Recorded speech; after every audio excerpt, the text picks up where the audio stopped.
Ever wondered why some people accumulate wealth while others struggle to hold on to it? The answer isn't always higher income or luck, it's perspective. The wealthy don't see a dollar as just a dollar to be spent. They see it as potential.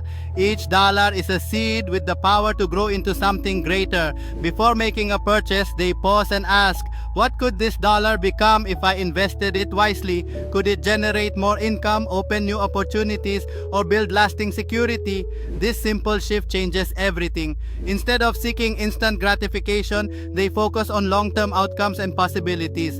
A $400 gadget isn't just a gadget. It's $400 that could compound in an investment, fund a business, or create future options and freedom. This doesn't mean they never spend on pleasure, but every expense is carefully weighed against its opportunity costs. By valuing money as potential, not just currency, the wealthy make choices that build freedom, legacy, and resilience.